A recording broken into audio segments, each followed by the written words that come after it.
കേരളത്തിൽ വരാനിരിക്കുന്ന ലോക്സഭാ തെരഞ്ഞെടുപ്പിൽ പച്ചയായ ബി.ജെ.പി. CPM കൂട്ടുകെട്ടെന്നാണ് ന്യൂസ് 18ന്റെ സർവേ ഫലം നമുക്ക് നൽകുന്ന സൂചന. ലോക്സഭാ തെരഞ്ഞെടുപ്പ് പ്രഖ്യാപിച്ചതോടെ സർവേകൾ ഒരുപാട് വരുന്നുണ്ടെങ്കിലും അതിൽ പലതും തള്ളുകയും ചിലത് കൊള്ളുകയും ചെയ്യുന്നുണ്ട്.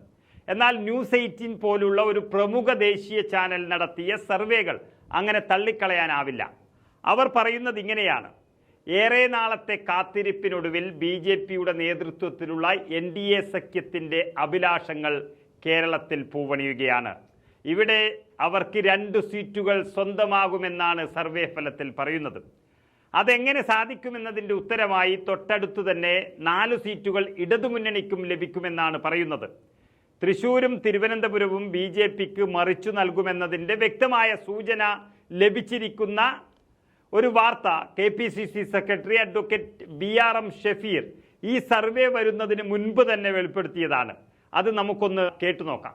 ഇപ്പോ പിണറായി വിജയന് എങ്ങനെയെങ്കിലും അദ്ദേഹത്തിന് 1-2 കാര്യങ്ങൾ രക്ഷപ്പെടണം. അദ്ദേഹത്തിന് തിരുവനന്തപുരത്തെ വിജയമോ തൃശ്ശൂരിലെ വിജയമോ ഒരു പ്രശ്നമേ അല്ല. ഇവിടുത്തെ പ്രശ്നം ഇത്രയേ ഉള്ളൂ: 19 മണ്ഡലങ്ങളിൽ തോറ്റാലും താമരയ്ക്കൊന്ന് തൃശ്ശൂർ ജയിക്കണം. അതിന് ഇടതുപക്ഷവുമായിട്ടൊരു കരാറുണ്ട്. ആ കരാർ എന്താണെന്നറിയോ? നിങ്ങൾ പഠിച്ചോ? ഈ സീറ്റിൽ മത്സരിക്കുന്നത് CPIയുടെ അരിവാൾ നിൽക്കെതിരാണ്. തൃശ്ശൂർ മത്സരിക്കുന്നതും CPIയുടെ അരിവാൾ നിൽക്കെതിരാണ്. ഇവരുടെ മുഴുവൻ മെഷറി അവർ ആറ്റിങ്ങിലേക്ക് വലിച്ചിരിക്കുകയാണ്. ഇവിടെ പന്ന്യൻ രവീന്ദ്രൻ 3ാം സ്ഥാനത്തേക്ക് പോകുന്നുള്ള കാര്യത്തിൽ ഒരു സംശയം. അപ്പോ 2 കാര്യങ്ങളാണ്. ഈ ഏപ്രിൽ മാസം ആദ്യ വാരത്തോടു കൂടി ലാവ്ലിൻ കേസ് സുപ്രീം കോടതിയിൽ വിചാരണയ്ക്ക് വരികയാണ്. വിചാരണയ്ക്ക് വന്നിട്ട് അത് കേൾക്കാമെന്ന് സുപ്രീം കോടതിയിൽ അറ്റോർണി സമ്മതിച്ചു കഴിഞ്ഞു, അഥവാ കേന്ദ്ര അറ്റോർണി സമ്മതിച്ചു കഴിഞ്ഞു. ലാവ്ലിൻ കേസിന്റെ വിചാരണയിൽ കേന്ദ്ര അറ്റോർണിയുടെ സഹായം കിട്ടേണ്ടത് പിണറായി വിജയന്റെ പ്രധാനപ്പെട്ട ഒരു ആവശ്യമാണ്. 2, മെയ് മാസം ആദ്യ വീക്കിൽ, മെയ് മാസം 5-ാം തീയതിയോടുകൂടി പുറത്തു വരുന്ന SFI റിപ്പോർട്ടുണ്ട്, serious fraud investigation report.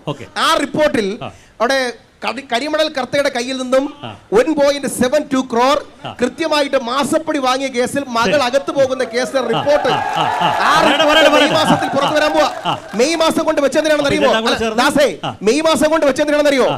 April മാസത്തിൽ തെരഞ്ഞെടുപ്പ് നടക്കുന്ന കേരളം ഉൾപ്പെടെയുള്ള സ്ഥലങ്ങളിൽ ബി.ജെ.പിയെ പിണറായി വിജയൻ സഹായിച്ചില്ലെങ്കിൽ മകൾ മെയ് മാസത്തോടു കൂടി അകത്തു പോകും എന്ന മെസ്സേജാണ്. ഇപ്പോൾ ബി.ജെ.പിയുമായി പിണറായി വിജയന്റെ CPM നടത്തിയിരിക്കുന്ന ധാരണ വിജയിക്കുന്നതോടുകൂടിയാണ് ബി.ജെ.പിക്ക് 2 സീറ്റുകൾ ഇവിടെ കിട്ടും എന്ന് പറയുന്നത്. ഒരു കാര്യം ഉറപ്പിക്കാം: ഈ പറയുന്ന 2 സീറ്റുകളും CPI മത്സരിക്കുന്ന മണ്ഡലങ്ങളുടേതാണ്. അതുകൊണ്ട് CPMുകാർ കാലുവാരൽ വിജയിപ്പിച്ചെടുക്കുമെന്നാണ് അറിയുന്നത്. ആ രഹസ്യ വിവരമാണ് ന്യൂസ് 18 ചാനൽ ഒരു സർവേ പ്രവചനത്തിലൂടെ വെളിപ്പെടുത്തിയിരിക്കുന്നത്. ഇനി CPMന് ലഭിക്കുമെന്ന് പറയുന്നത് 4 സീറ്റുകളാണ്. അതില്ലെങ്കിൽ നാണക്കേടാകും. കാരണം ബി.ജെ.പിക്ക് 2 സീറ്റ് നൽകി CPMന് ഒന്നും കിട്ടിയില്ല എങ്കിൽ പിണറായി വിജയൻ രാജിവെക്കേണ്ടി വരും.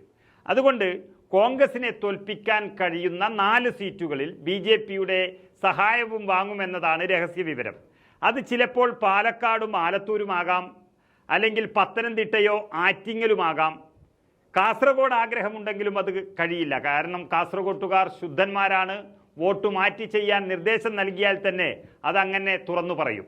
എന്നാൽ കണ്ണൂരും സുധാകരനെ തോൽപ്പിക്കണമെന്നുള്ളത് CPMന്റെ ഒരു സ്വപ്നമാണ്. അതുപോലെ KC വേണുഗോപാലിനെതിരെ ആരിഫിന് വേണ്ടി വോട്ടുമറിക്കാനും ശോഭാ സുരേന്ദ്രനെ മൂലക്കിരുത്താനും താല്പര്യമുള്ളവർ ബി.ജെ.പിയിൽ തന്നെ ഏറെയുണ്ട്. അതുപോലെ കൊല്ലത്ത് NK പ്രേമചന്ദ്രനെ തോൽപ്പിക്കാൻ ആഗ്രഹമുണ്ടെങ്കിലും അത് നടക്കില്ല എന്ന് CPMന് തന്നെ അറിയാം. ഏതായാലും 4 സീറ്റുകൾ CPMനും 2 സീറ്റുകൾ ബി.ജെ.പിക്കും കിട്ടുന്ന തരത്തിൽ ബി.ജെ.പി. CPM ധാരണയുണ്ട് എന്ന കാര്യം വളരെ വ്യക്തമാണ്. അതാണ് ന്യൂസ് 18 സർവേ പ്രവചനമായി പുറത്തുവിട്ടത്. എങ്കിലും ഒരു ഗതികേട് നോക്കണം. പരസ്പരം സഹകരിച്ചുകൊണ്ട് CPMും ബി.ജെ.പിയും ഒപ്പത്തിനൊപ്പം എത്തിയിരിക്കുകയാണ് കേരളത്തിൽ.